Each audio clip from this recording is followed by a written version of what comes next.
Hello, welcome back to another video. This video I am in Portugal. Actually right now sitting in the city of Gaia, which is across from Porto, which is what you see over here behind me is the city of Porto. Alright, we're on a Viking River Cruise. I think I talked about this a couple videos ago. Testing out my OM systems, OM-5, along with the 14 or 12 to 45 f4 lens. Going to give it a shot here on this trip, see how it works as a travel camera. Alright, so now what you're seeing, alright, I've already been here for a couple days. We started off in Lisbon and worked our way here to Gaia and Porto. We'll be here today and tomorrow for, in this area, then we'll start moving up the river towards Spain. Alright, so what I'm going to do is just, video different places where we're at, take some different images and throw them in so you can see them. Alright, as we get closer to the end of this, total of 10 days, I'll talk a little bit about, Viking River Cruises and my opinion on Viking River Cruises. Then when I get home, I'll take and look at all the images I've taken, go through those, and then I'll probably film something from my office where I talk about, my opinions, of the images and using the OM-5 as a travel camera. Now, what I can tell you already, just in a little bit of time I've used it since we got here, bright blue skies during the day. Right now we're almost in evening. The sun is actually already set, but bright blue skies during the day. The actual viewfinder, the EVF, kind of difficult to work with. I've worked with better. I mean, it's not impossible, all right, but I've definitely worked with better. So, all right, stay tuned. All right, we'll continue here, and as I go through, I'll take images, I'll post them, and I'll take some videos and post them. All of it will be done, all right, with the OM-5, and then we'll talk about what that's like at the end, and we'll talk about, the actual, what it's like being on a Viking River Cruise. So, again, like I said earlier, stay tuned, come along. Thanks for being here.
Thought I'd get up early as the sun's coming up, just run up here on top deck, while we're still in Porto, and see if I could take an image handheld. Alright, because I didn't bring along a tripod or anything, to kind of test out the image stabilization that's built into the OM-5.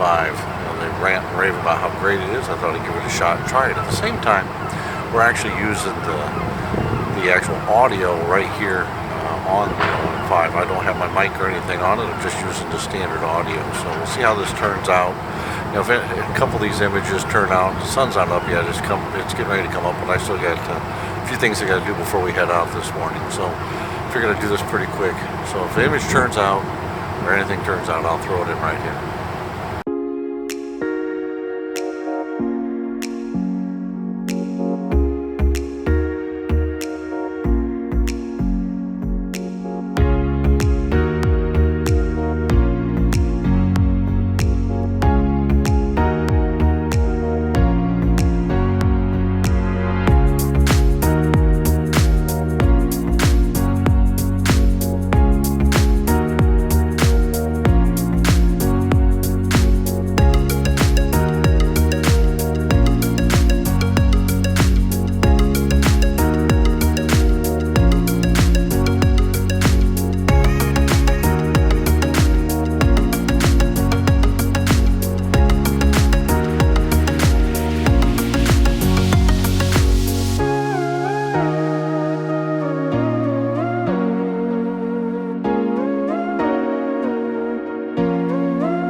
a train bridge. It's incredibly low, and so the crew, I'm up here on the top deck, the crew came back and asked me to sit down, you know, because it's going to be low clearance. I was getting ready to go back to my room, but instead I think I'll stay up here for this, add this little bit, you know, to the video so you can see it. But the captain's dropped the wheelhouse, which I'll turn on here, you can see it, and he's, you know, everything else is down pretty low. A couple other people up here that'll have to get down as well, but here I'll show you the bridge that we're coming up to.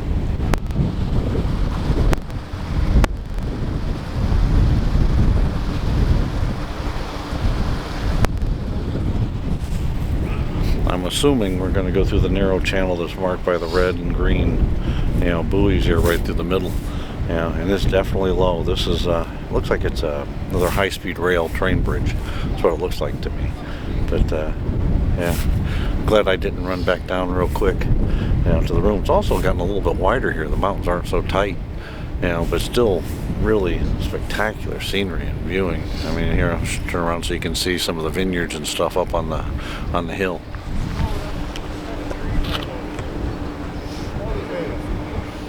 All their olive trees?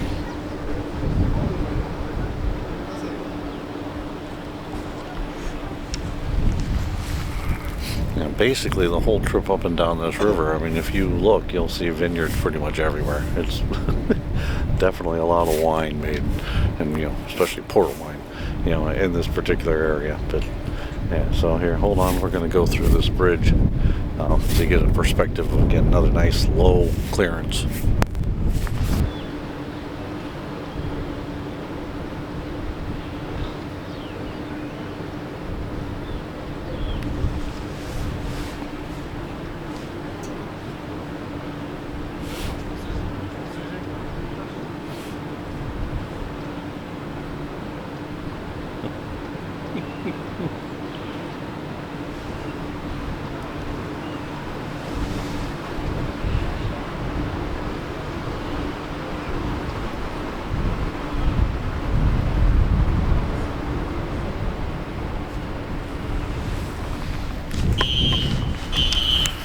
Alright, so the captain's bringing the bridge back up, but you know, for the boat, you know, or the wheelhouse, I guess I should say. It was probably about 3 feet worth of clearance from the top rail here of the boat to the actual bottom of the bridge. So it was quite interesting. I have to admit, quite interesting. Thanks for coming along.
So out and about here in Favioche at the wine cooperative. Kind of a cold, chilly, foggy morning, as you can see. Just thought I'd throw that in there. Portugal isn't always bright and sunny. Every once in a while you have a cold and foggy day. So I thought I'd do that and kind of test the sound here on the OM-5 itself. So we're using the microphones built into the OM-5 as opposed to a portable mic. Alright, so we'll see how this turns out. So, thanks for coming along.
so I thought I would get back on here and talk a little bit about the Viking River of Gold cruise, as well as a couple of impressions here at the end of the vacation of the OM-5.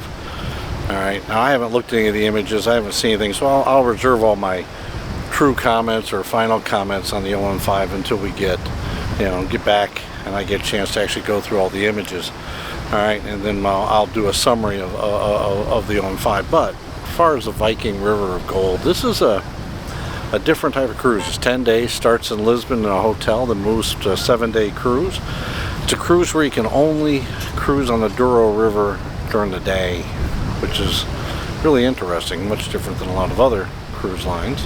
Alright, so you gotta basically travel when it's light out. You can't at any other time. The other thing that means then is that all of your excursions are happening while the boat is moving almost every single day. So it's kind of unique.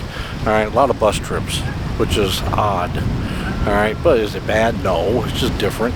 To be perfectly honest, after we're basically on day 9, day 10. Alright, we're at the end of it. We leave for home tomorrow. Alright, I'm moving because we're getting ready to go into a lock, so they'll be taking things down. But the cruise itself is pretty good. I mean, I'd say it's probably the best cruise I've been on with Viking. I highly recommend it. It's just different. Now, if you're bothered by being on a bus all the time, that's maybe a problem, alright? Because you're docking a lot of small towns, there's not really a lot around, so to get to anything you gotta go on a bus. Alright, but beyond that, it's really pretty good. There's a lot of wine, a lot of great history, a lot of incredible scenery. Alright, it's really pretty good, so I would highly recommend it. So if you're thinking about it, the River of Gold cruise definitely should be on your list. It's pretty good. Alright, so now, from a photography perspective, how is the River of Gold cruise? Of all the Viking cruises I've been on, I would say this is probably the best for photography. Alright, now, are Viking cruises really great for photography? No.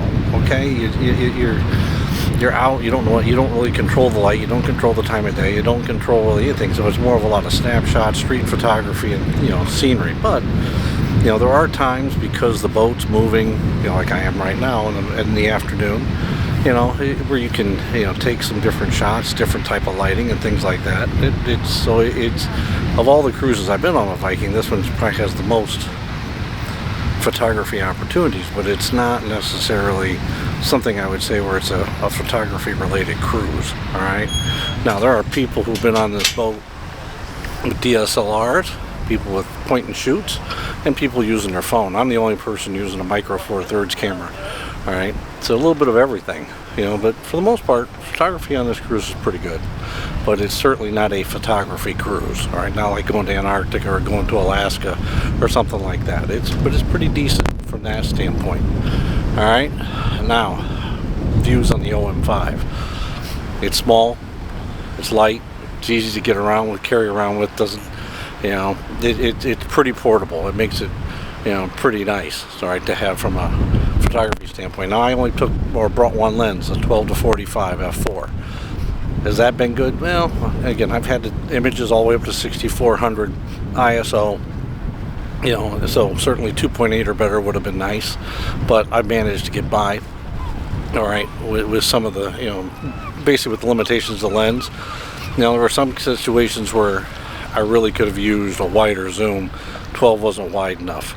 All right, or 24 in a full frame setup. I would have liked to have seen a little bit wider, but I've made do. All right, where I could, and it's functioned all right. I can't really complain about it from the standpoint of as a functional camera. It's worked pretty well. It's worked good for video. It's worked good to, I just basically put it on a wrist strap and I've carried it around with me pretty much everywhere we've gone, and it's worked pretty good. Just like I'm doing right here as we're sailing into this lock.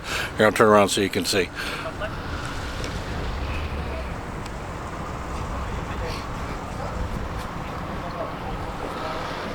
So when you're sailing into a lock, this is what it looks like.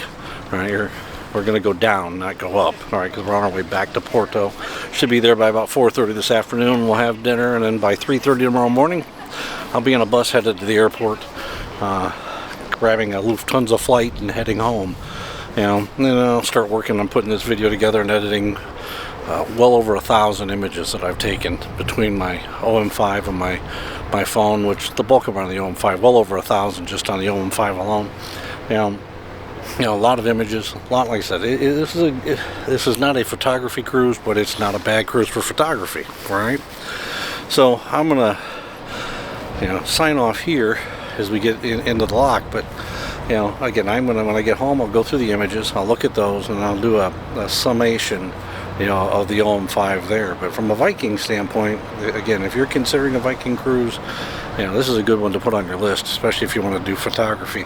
If you love beautiful scenery, the scenery here is incredible. All right, the Portuguese people are fantastic. All right, and of course, always Viking's crew and everything that Viking does is top notch. There's never any doubt on that. So, the only thing I would say is negative. If you don't want to be on a bus quite a bit, if you want what you're looking at to be right next to the river, this probably isn't the cruise for you. But if you're okay with riding on a bus for 30 minutes or maybe 45 minutes to go to another town and see different things, this is pretty good. All right, now the longest we were on the bus was for 3 hours, all right, to get to Salamanca, and that just had to do with where we were located at the day because of some dock maintenance that had to be done. All right, so if you were to take this cruise, you may not have to experience that, but it was, again, beyond that, it's been absolutely just a fantastic time. So again, I will surmise or do a summary when I get back after I look at all the images. I'll put a video together, which this will be part of it. All right, and you'll get a chance to see what I think of the OM-5 and see some of the images and things here from this cruise. So stay tuned. Thanks for coming along.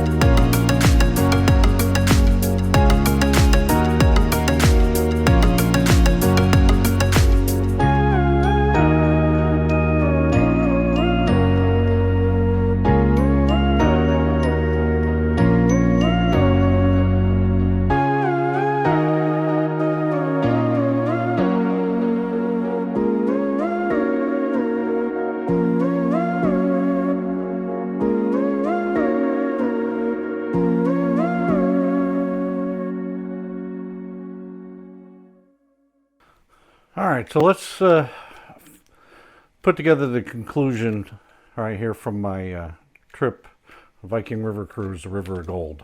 Alright, as far as how this little kit here worked during my trip. And again, this is the OM Systems OM-5 with the 12 to 45 f4 lens. Alright, this is all I took. Alright, this is it. I took nothing else other than just a mic that went on the top. Alright, so how did it perform? You've seen a lot of the images, you've seen some video and stuff from it. Other than a couple of sound problems I had where I didn't plug the mic in correctly, I think it performed pretty well. I think as a travel camera, this is light, it's easy to carry, takes pretty decent images up to 6400 ISO. It works pretty well. All in all, I'd have to say I'm pretty happy with it. I mean, it's weather sealed. Weather is irrelevant when you're using it. All right, and it did what I needed it to do. Now, again, I wish I'd have had something in a couple of situations where it's a little bit wider than the 12, all right? But still, I got by, all right? But I like to have something a little better on the long end with another lens. Yeah, it wouldn't have been bad, all right? But did I need it? Not really. I mean, this worked pretty well. This kit right here worked pretty well. I bought it for $1,399 when it was on sale, I believe, all right? And it's performed pretty well. Now, I normally use it just for video, but reality is a travel camera, and again, as I said earlier, it's pretty darn good. I would recommend it. All right, I think it's something that'll work pretty well for you. Now, again, remember, it is micro four thirds, just not full frame. So what does that mean? It means the sensor's half the size. So you're going to collect half the light. The depth of field won't be the same. So anything, figures times 2. All right. So if you're shooting at f2, if you had an f2 lens shooting at f2, it's really compared to full frame f4. All right, as far as depth of field. Now, light gathering and things like that, technically it's supposed to be the same. The lens is a little bit, or excuse me, the lens, but the sensor is a little bit smaller, so half the size smaller, so I shouldn't say a little bit smaller, but you're going to end up with, you know, maybe a little bit more noise and things like that. Now, one thing I did notice in this version versus other versions of Micro Four Thirds cameras I've used, that this has, you know, my EM2 Mark or EM1 Mark II, it has a base ISO setting of 200, where this is 100. All right, so there's a little less noise. I mean, images are pretty good. I mean, at least in my opinion. I mean, you've seen what's in this video, so leave me some comments. Let me know, what do you think? All right, do you think the images were okay? You know, do you see too much noise in them? I mean, I played around with a lot of different things. I shot, you know, very low shutter speed all the way up to, you know, high. I did ISO low to all the way up to 6400. I mean, I played around with a lot of things. I shot black and white. I did, you know, different things to see how this would do. And at the end, when I looked at everything, got through it, I was pretty happy. All right. Now, is this a full frame Canon R5? No. All right. Is the R5 a better camera? Yes, it is. All right. But for travel, lightweight, something you're just wanting to, don't want to take up a lot of space, you know, in your bag, but you want something you can just carry around, but it doesn't stand out really bad, but you don't like your phone, so you want to try something else. This is pretty good. All right. So give it a shot. That would be my, my opinion on it. I think it's definitely worth taking a look at. You know, again, you know, thanks everybody. Appreciate everybody's time. Thanks for coming along. Hope you enjoyed this video. It is a long one. Sorry. All right. You know, it's just a lot to try to put in there, and I wanted to make sure I captured a lot, and I wanted to show a lot of different images.